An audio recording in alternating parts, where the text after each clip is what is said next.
Good day to you all, wonderful people, lovely people, godly people, saints, holy people. I am so happy to be talking to you today.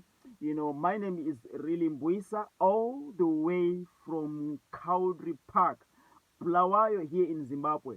Bulawayo is called by many people from different places the city of kings. The city of kings is where I come from. Please, if you want to visit Zimbabwe, trust me, Zimbabwe is a very beautiful and safe country. If you want to come this side and visit, please do not hesitate to do so. Just carry your luggage and come this side for a visit. Right, it's so good. I'm so glad once more to be here sharing with you this life-changing testimony through this video. But before we get there, let us go to the book of Matthew, chapter 17, beginning with verse 14. In this portion of the scripture, in this book of the Bible, we are told of a man whose son has had seizures. So after a long struggle, when the disciples tried to heal or to cast out the demon that was in this young man, we see Jesus Christ coming. And then when the father of the boy see Jesus coming, he quickly runs towards him. And then the Bible tells us that when he gets there, he falls just before the feet of Jesus and begin to ask him to heal his son. So after casting out the demon, the boy was healed instantly. I just want to believe that this thing was happening to him for a long time, though the Bible doesn't tell us that it happened since he was born, or it happened to him maybe halfway his life. We don't know. But I just want to believe that this young man had no happiness in his life. He was not happy with his friends. He was ashamed. He had low self-esteem because of what was happening in his life.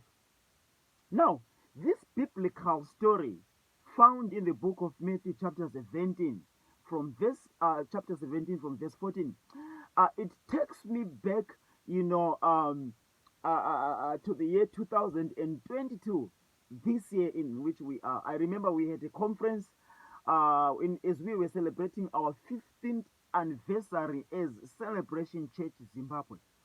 So there is this lady who was giving a testimony.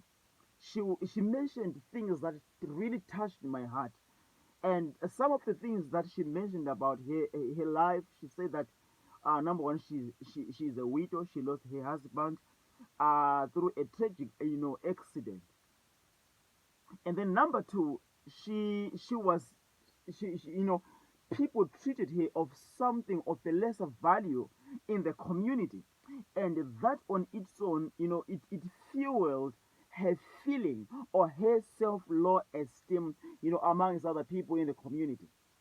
And the other thing that she mentioned is that when she looked at herself, she doesn't see herself as someone who is fit to be in the community of the people that she lives with currently.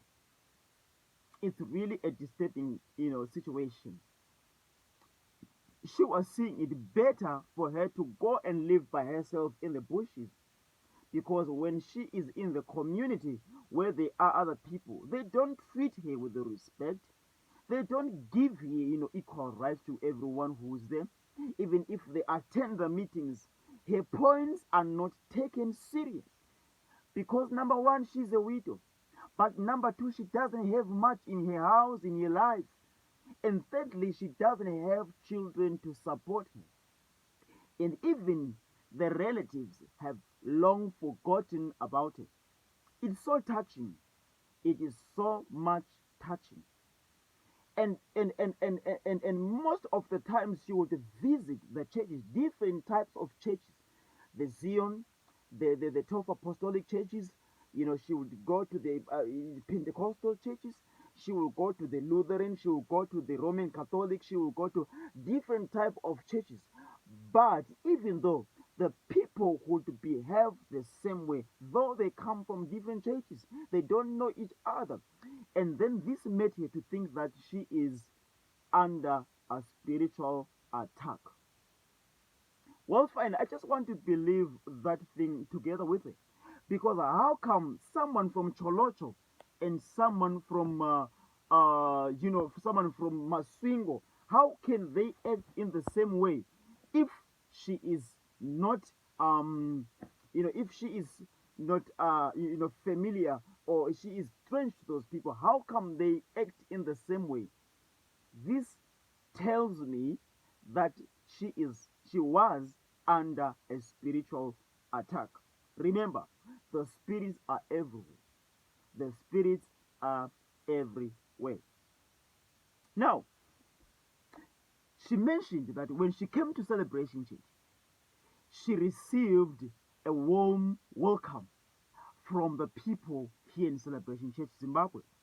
And they began to elevate her, they began to encourage her, they began to counsel her, they began to help her with a lot of things that she was in need of.